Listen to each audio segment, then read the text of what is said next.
In my experience, I think the greatest challenge is the users you created the content for. Yeah, I know. What I've realized over the years is that users don't care about how much you know. They only care about how easy you can explain what it is. So, and sometimes you really want to go overboard, like you want to explain explicitly and all that, based on what you know, right? But it might not meet the need of the customers or the people you're writing to. So, and you just have to find a way to combine the customers or the people you're writing to and your knowledge, so you don't go above or beyond what might be understandable to them. Welcome to the Knowledge Based Ninjas podcast, where Gauri Ramkumar of Document 360 finds the best SaaS self-service knowledge bases in the world and then interviews their creators. Let's get started with today's episode. Good day, everyone, and welcome to Knowledge Based Ninjas podcast. Today, with me, I'm being joined by Matthew Olapade, a freelance technical writer from Nigeria. Hi, Matthew. How are you doing today? Hi, how are you? I'm very fine, and it's good to be here. Great. Great to have you today, Matthew, with us. And before we start digging a little bit deeper into your profession, can you help us understand a little bit more about yourself and how did you get into this career path, please? Okay, thank you for having me again. My name is Matthew Olapade from Nigeria, and I got myself into technical writing. Many years ago when I was working for my company, so we there was a problem with the customers. So we used to create products for customers, and but we never had like technical writing or documentation for them. So and it was more like a lot of problems because a lot of customers could not understand. What we really believed was that it was just our UI was good enough, or everything about our product was very good and all that, and they were like the customers will understand easily. But they didn't understand, there were a lot of questions, and I was like, okay, let me do something. Let me see how I can explain this thing to them. And I started writing, added pictures, how to navigate every single part of the product. And a lot of people read it and were like, oh, they like this, and it was very nice, and they could understand a lot of things. Instead of getting a lot of questions, asking them a lot of questions, so they were like, okay, they just read it, and they understand straight up. So and but we had some other questions, right? But I mean, it was not that much like it used to be. And I was like, okay. And someone actually said, um, someone just said to me, and this is actually a career path that you can explore, Matthew. And I was like, oh, let me see. And they said it's technical writing. Then I had to look it up online, and I saw that, oh, this is something I might be interested in, and I went to Google, did my research, and over the years, that's what I've been doing. And looking back, I'm actually grateful that I took the path. Right. Great story, Matthew, there. Now, in your experience, what is the biggest challenge in creating a truly user-centric product documentation? Oh yeah, in my experience, I think the greatest challenge is the the users you created the content for. Yeah, I know.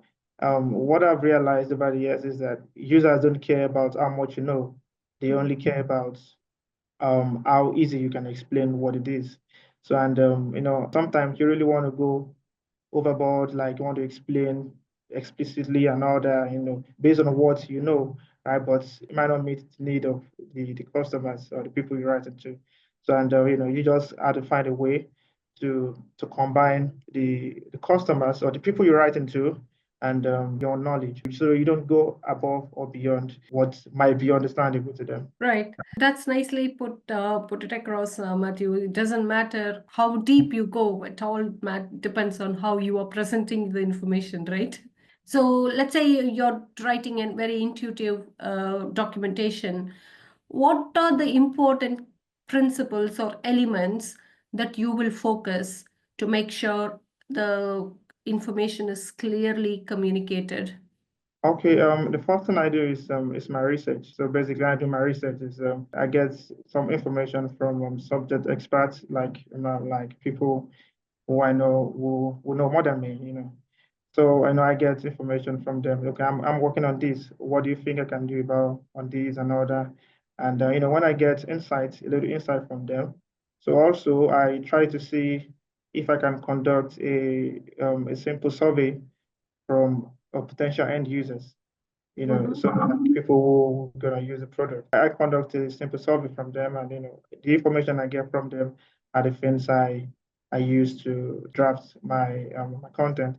So and then when I'm done, I take it to like product managers working together, the engineers. They're gonna give me feedback, and I incorporate the feedback, and I just revise the content to make it suitable. Okay. Now, any particular tools or frameworks you can recommend in order to improve the searchability or readability of the contents? Yeah, I have a lot of tools I use, but basically for me, it depends on the people I'm working with. Right now I'm a freelance technical writer, so it depends on what they want me to use. But most of the times when I need to get the content together, I have a single workflow for everyone to follow. So I use something like Confluence, and sometimes I get to use Notion and some other tools depending on the words. I'm actually very vast and I learn easily, so I can work with any tool. So and when I'm working with developers, I of course have to work with GitHub and something and anything. So I'm very vast enough to understand and use any tool.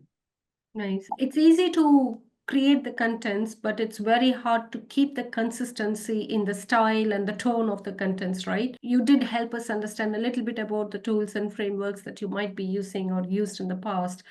Yeah. Anything in particular for maintaining the consistency of the tone, the style, and the formatting across the documentation?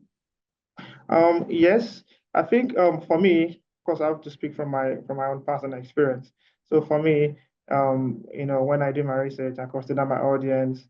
I think the next thing I do is to write, and I don't rely on my knowledge, right? So I try to involve other people also, like people who I know who have experience more than me, and so that's basically what I do. So it's more like I don't feel like I can do it all alone. So I involve people who I know who could, more like I have a group of people who can do that for me. And, of course, I do help them as well. So, just to review content together.